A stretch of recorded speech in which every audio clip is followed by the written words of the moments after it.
Halo, apa kabar?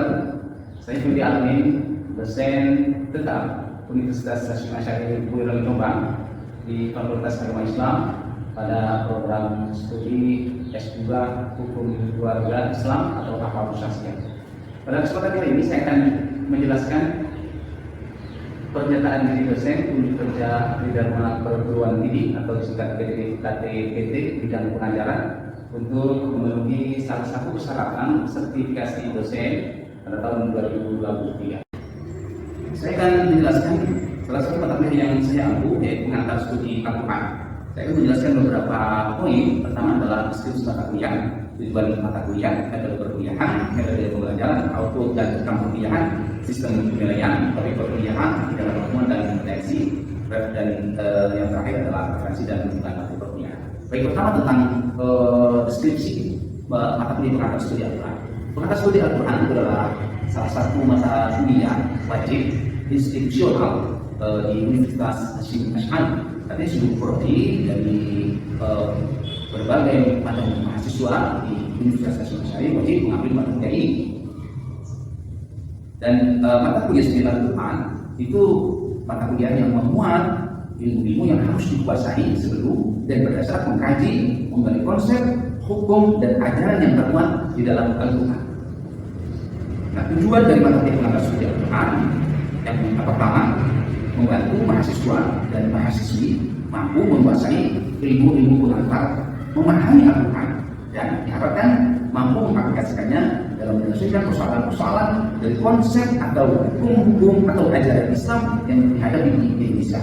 Yang kedua, tujuan dari perkuliahan pengantar studi Al-Quran itu adalah mahasiswa dan mahasiswi diharapkan memperoleh pemahaman yang benar tentang makna yang tersurat dan makna yang tersirat di dalam Al-Quran, sehingga menghasilkan konsep, hukum, dan ajaran yang sejalan dengan spirit turunnya Al-Quran. Kemudian berikutnya adalah tentang metode perkuliahan. Metode perkuliahan pengantar studi Al-Quran yang dilaksanakan dengan tatap muka offline atau pertemuan di dalam kelas. Yang pertama, kemudian yang kedua online digital, link YouTube seperti ini. Berikutnya tentang metode pembelajaran. Metode pembelajaran yang dilaksanakan diskusi, yaitu presentasi mahasiswa, kemudian proyek video digital sesuai tema kelompok, kemudian yang ketiga adalah ceramah. Selanjutnya adalah output dan rekam hasil waran perkuliahan. Perkuliahan pengantar studi Al-Quran ini mewajibkan mahasiswa pesertanya untuk menghasilkan waran perkuliahan berupa yang pertama adalah video berdurasi 10 sampai 12 menit tentang sub pembahasan sesuai dengan kelompok masing-masing yang nantinya akan diunggah di YouTube. Dan yang kedua adalah makalah dengan referensi jurnal ilmiah minimal sudah 5 referensi jurnal. Berikutnya sistem penilaian. Sistem penilaian ini ada aspek penilaian dan ada bobot penilaian. Ada lima penilaian. Yang pertama itu adalah aspek penilaian dari sisi partisipasi, kemudian tugas, kemudian hafalan surat pilihan dan juz 30, dan yang keempat ujian tengah semester, dan kelima adalah ujian akhir semester. Jadi ada lima ya. Nah, partisipasi itu mahasiswa ikut aktif berperan, berdiskusi, memberikan masukan, memberikan ide, gagasannya ketika berada di dalam kelas.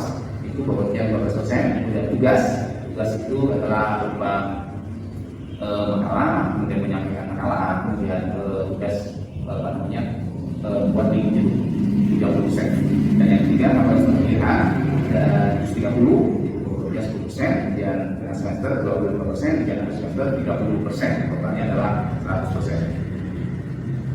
Untuk ujian tengah semester dan ujian akhir semester dilaksanakan secara online, tapi tetap berada di dalam kelas. Mahasiswa akan diberikan link soal UTS seperti ini. Pelaksanaan ujian tengah semester dilaksanakan dengan cara mahasiswa akan diberikan link UTS seperti ini, kemudian mahasiswa akan mengakses link tersebut, kemudian membukanya, kemudian mengisi nama, kemudian mengisi email, kemudian mengisi identitas mahasiswa sebagaimana yang ada di layar itu.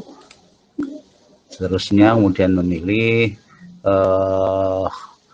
prodi, kemudian password, kemudian menyelesaikan soalnya. Untuk UTS ada 35 soal. Setelah diklik diisi semuanya, nanti akan muncul nilai atau skornya akan kelihatan. Nah, kemudian ini untuk soal UAS atau ujian akhir semester akan diberikan link juga sama, kemudian jumlah soal ada 100 soal. Kemudian nanti akan mahasiswa mengisi identitasnya dan seterusnya. Kemudian di akhir link tersebut pengerjaan soal UAS akan muncul skornya.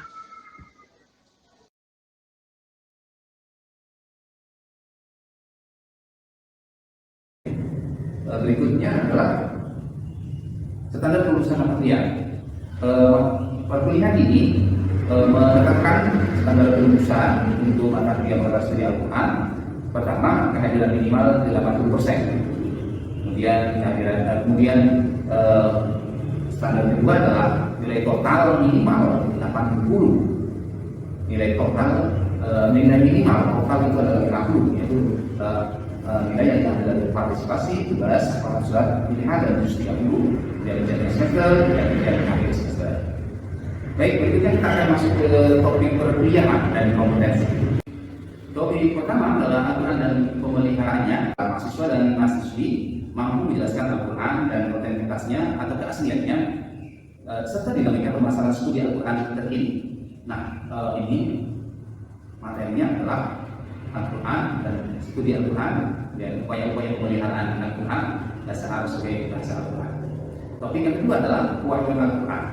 Mahasiswa dan mahasiswi mampu menjelaskan permasalahan wahyu dan pemahaman Al-Quran dengan berbagai dinamika permasalahannya. Topik kedua ini materinya adalah wahyu dan ilham dan kewajiban Al-Quran. Topik ketiga adalah Al-Quran dan ilmu pengetahuan modern. Kompetensinya adalah mahasiswa dan mahasiswi mampu menganalisis dan menjelaskan hubungan Al-Quran dengan ilmu pengetahuan modern. Nah, materi yang akan dibahas itu ada 2-3, yaitu Al-Quran dan segi-segi mukjizatnya. Yang kedua, ilmu pengetahuan dalam perspektif Al-Quran. Yang ketiga, bukti kandungan teori ilmu pengetahuan modern dalam Al-Quran. Dan topik keempat adalah Makkiyah dan Madaniyah. Kompetensinya adalah mahasiswa dan mahasiswi itu menganalisis dan menjelaskan ayat Makkiyah dan Madaniyah dengan berbagai macam permasalahannya. Materi yang akan dibahas yang pertama adalah definisi Makkiyah dan Madaniyah, karakteristik ayat Makkiyah dan Madaniyah, dan yang ketiga adalah macam-macam Makkiyah dan Madaniyah. Topik kelima, nasib dan masuk. Kompetensinya adalah mahasiswa dan mahasiswi mampu memahami dengan baik, menganalisis nasib dan masuk serta berbagai macam permasalahan para ahli dalam ayat nasib dan masuk. Materinya ada 3, yaitu yang pertama definisi nasib dan masuk, yang kedua problematika nasib dan masuk, yang ketiga urgensi nasib dan masuk dalam memahami Al-Quran, dan yang keempat adalah kegunaan nasib dan masuk dalam memahami Al-Quran. Topik keenam adalah asbabun nuzul. Kompetensinya adalah mahasiswa dan mahasiswi mampu memahami dan menganalisis asbabun nuzul dengan berbagai permasalahannya dalam studi Al-Quran. Nah, materi topik 6 ini atau topik asbabun nuzul ini yang pertama adalah definisi asbabun nuzul, yang redaksi atau ungkapan asbabun nuzul. Karena asbabun nuzul itu adalah dasarnya itu adalah riwayat hadis, maka hadis yang redaksinya bagaimana yang bisa dijadikan sebagai asbabun nuzul.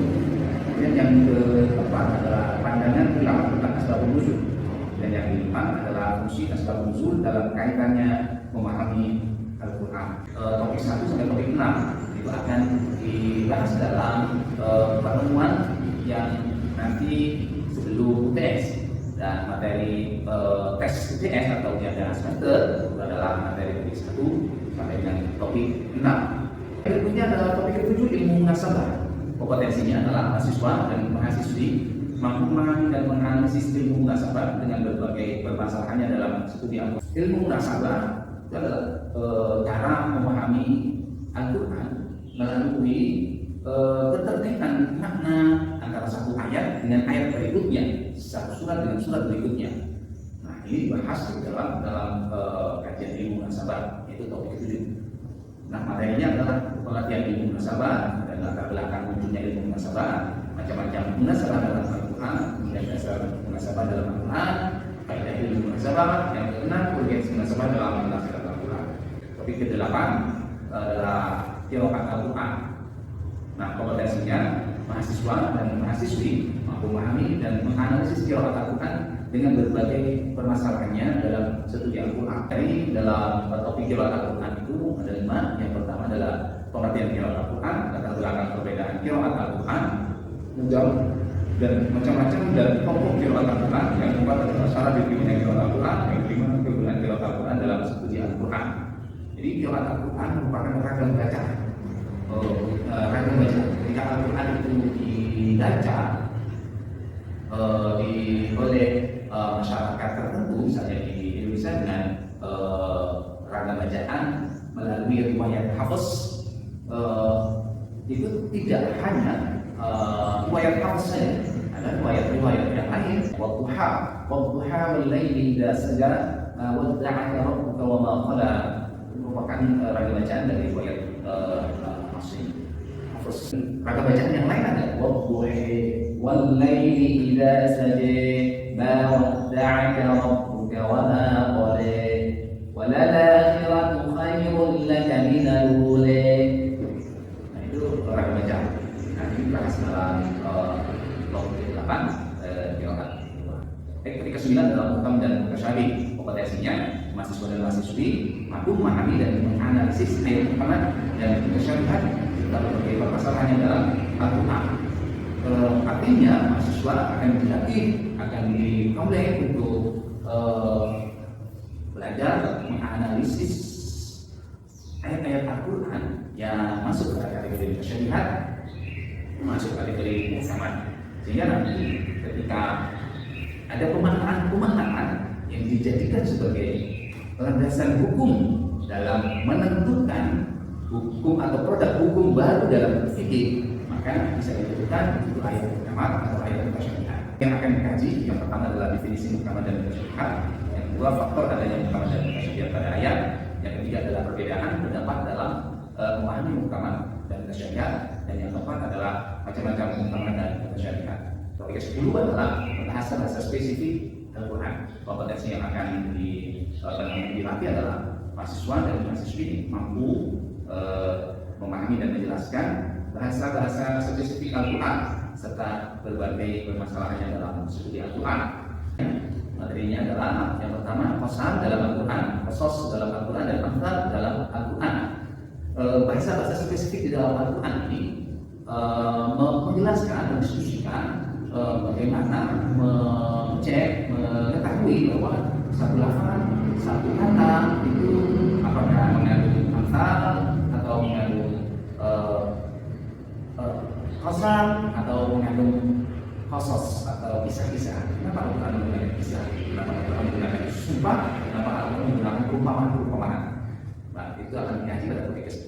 Topik ke-11 adalah dirasatun nusus. Kompetensinya adalah mahasiswa dan mahasiswi mampu memahami dirasah nusus serta berbagai permasalahan dalam studi Al-Quran. Nah, dirasatun nusus itu merupakan satu kajian makna teks. Jadi ketika membaca Al-Quran, maka muncul makna zahir dan makna batin, makna hakiki dan makna majazi, makna am dan makna khas.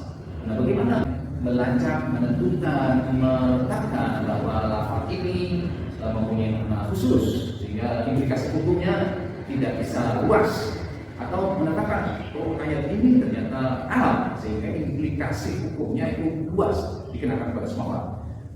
Itu materi yang akan dikaji pada topik 11 atau 31 khusus itu adalah tambahan, khas, mutlak, dan muqayyad. Yang ketiga mantuk dan mafhum. Topik yang ke-12 adalah ilmu tafsir. Kompetensinya adalah mahasiswa dan mahasiswi memahami ilmu tafsir dengan berbagai permasalahannya dalam studi Al-Quran. Nah, ilmu tafsir ini akan di topik ilmu tafsir ini akan dikaji dalam 6 sub pembahasan. Yang pertama adalah definisi tafsir, takwil, dan terjemah. Yang kedua, ciri penafsiran Nabi. Yang ketiga, ciri penafsiran sahabat dalam memahami Al-Quran. Yang keempat, cerita Israiliyat dalam penafsiran Al-Quran. Yang kelima, kode penafsiran Al-Quran. Yang keenam, kalimat tafsir dalam berbagai dimensinya. Setelah topik 12 topik selesai akan diadakan remedi berupa kajian secara umum atau global view pada topik 1 dan topik sampai dengan 5 yang telah dikaji sebelum UTS. Kemudian berikutnya adalah remedi materi 7 sampai 12. Nah, setelah remedi atau bersama dengan remedi itu nanti akan dilakukan setelah antara 30 dan surat pilihan. Referensi materi perkuliahan yaitu Abdul Rahman Dinten Abi Bakar Jalal Dinten Suyuti, kitabnya Al-Itqan fi Ulumul Quran. Kemudian Profesor Dr. Syihab Sejarah dan Ulum Al-Quran, dan yang ketiga Muhammad Kizzi Al-Quran dan Ulumul Quran. Kemudian yang keempat Khalid Al-Qattan Mabahith fi Ulumul Quran. Kemudian yang kelima adalah Muhammad Abdul Hamid Al-Zarqani dengan kitabnya Ma'arif Al-Quran. Dan yang keenam buku studi Al-Quran lain yang relevan. Kemudian referensi tambahannya berupa skripsi atau tesis atau disertasi dan artikel jurnal yang membahas ulumul Quran. Baik, berikut ini akan kita ikuti bersama video pembelajaran pengantar studi Al-Quran. Selamat menyaksikan. Assalamualaikum warahmatullahi wabarakatuh.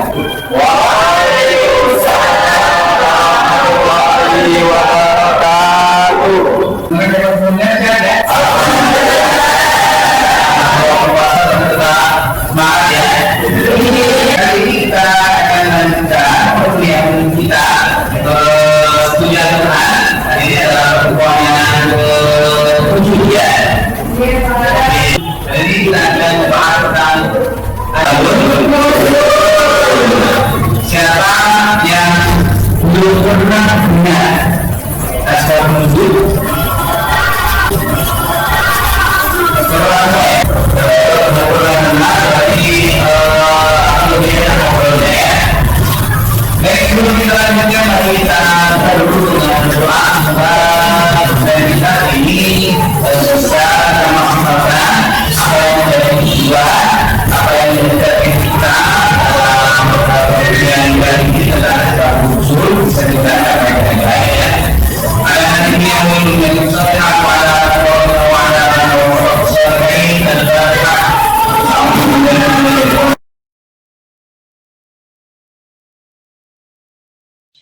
Silakan mengisi absen terlebih dahulu karena absen itu penting sebagai salah satu persyaratan lulus mata kuliah ini. Absensi atau kehadiran minimal 80%.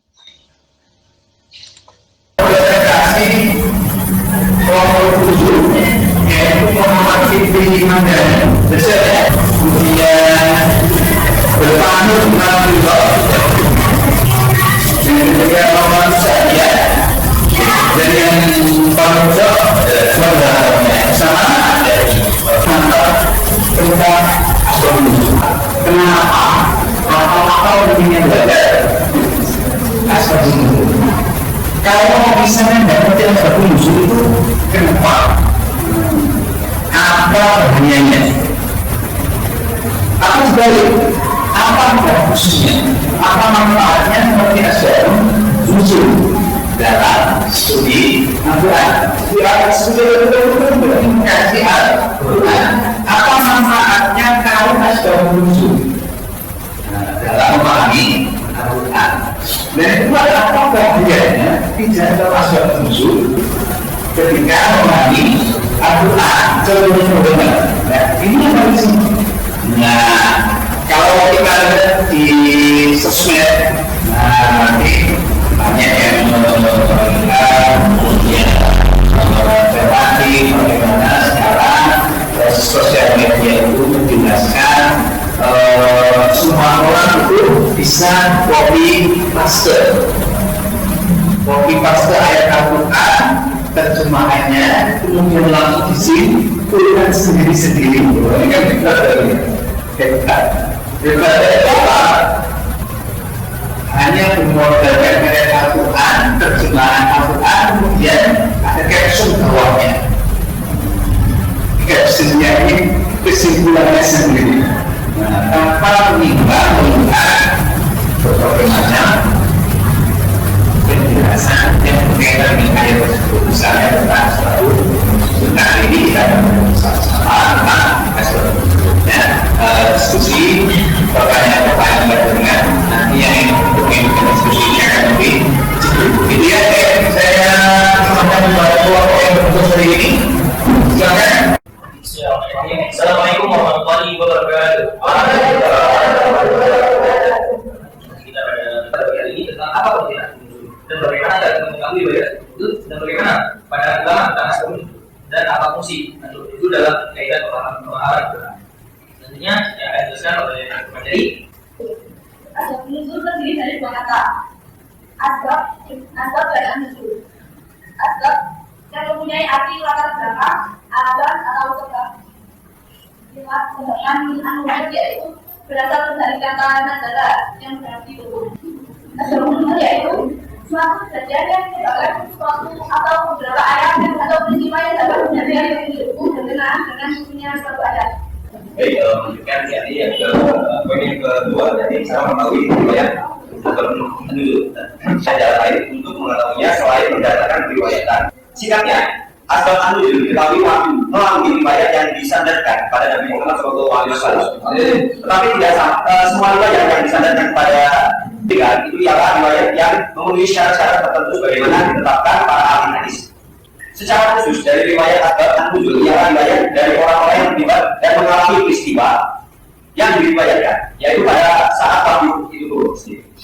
Riwayat yang berasal dari tabi'in yang tidak rujuk pada Rasulullah dan para sahabatnya dianggap pernah atau doib. Asbab an-nuzul yang diriwayatkan dari seorang sahabat dapat diterima sekalipun tidak dikuatkan dan didukung riwayat lain. Adapun asbab an-nuzul dengan hadis mursal, hadis yang gugur dari sanadnya riwayat seperti ini tidak diterima kecuali sanadnya sahih dan dikuatkan oleh hadis mursal yang lainnya.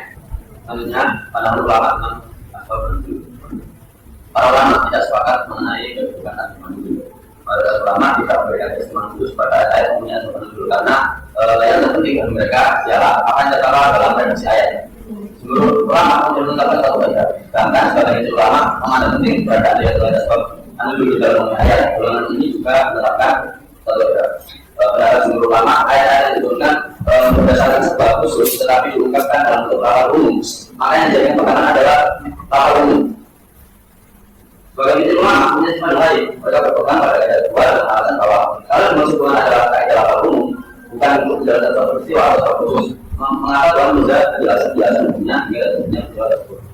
Berbeda dengan pendapat selamat, pendapat kedua dan alasan bahwa al-umum adalah yang baru dan hukum yang terkait di dalamnya bukan merupakan hukum kuasa dan peristiwa yang melatar bagiannya. Jika hanya berpegang pada dasar ayat, maka hukum yang bagi ayat tersebut ialah tidak wajib menghadap, ialah tidak wajib. Akan tidak menurutkan atau menunjukkan setelah berubah ayat ini bukan pada orang-orang yang ada pada kondisi iman. Ada kepada al-Qur'an, tetapi masalahnya adalah semua ayat Al-Quran punya menunjuk, ayatnya Al-Quran itu judulnya sangat jelas. Bahkan datanya sesuai dalam hadis satu ayat yang akan menjadi dua atau dua ayat yang Al-Quran. Selanjutnya,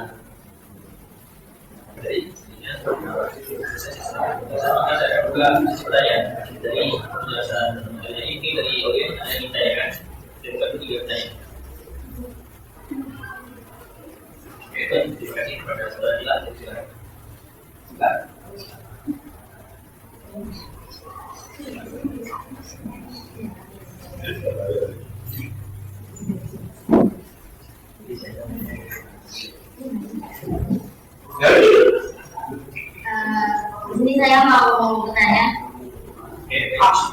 beri contoh ayat Al-Quran yang salah karena tidak menimbang asbab nuzul. Al-Quran yang salah karena tidak menimbang asbab nuzul. Oke,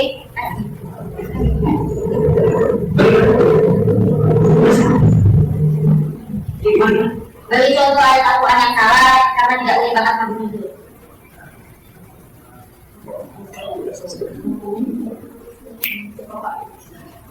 Oke, selanjutnya coba ada pertanyaan lagi. Boleh oke. Oke, saya. Apakah asbab nuzul menjadi penentu sebuah buku? Oke. Saya ulangi pertanyaannya. Yang pertama dari saudari yang pertama. Berikan contoh ayat Al-Quran yang salah karena tidak menimbang asbab nuzul. Terus pertanyaan kedua dari saudara Chandra Abdul Hidayat, apakah asbab nuzul menjadi penentu sebuah hukum? Jadi fokusnya itu adalah, nah ini baru saya akan memberikan flashback review dari diskusi kita kali ini. Terima kasih untuk kelompok 6 sebagai ada yang presentasikan. Kemudian saya berikan terima kasih kepada moderator yang di video tadi sudah ada plan lalu sekarang dan saya berikan terima kasih kepada para penanya juga yang kalau berdua di panel sekarang sudah satu. Dan mahasiswa yang bukan tadi takutnya yang pertama contoh dari asbab nuzul dari pemahaman ayat Al-Quran yang kurang tepat ketika tidak menggunakan asbab nuzul. Yang kedua adalah bagaimana apakah asbab nuzul itu menjadi penentu suatu hukum. Contoh misalnya Lailatul Qadar bila bisa orang tidak akan bisa memahami. Kalau tidak melihat asbab nuzulnya, kenapa laku dihalalkan kepada engkau? Atau kamu ilansan itu melakukan zina kepada istri engkau dan seterusnya.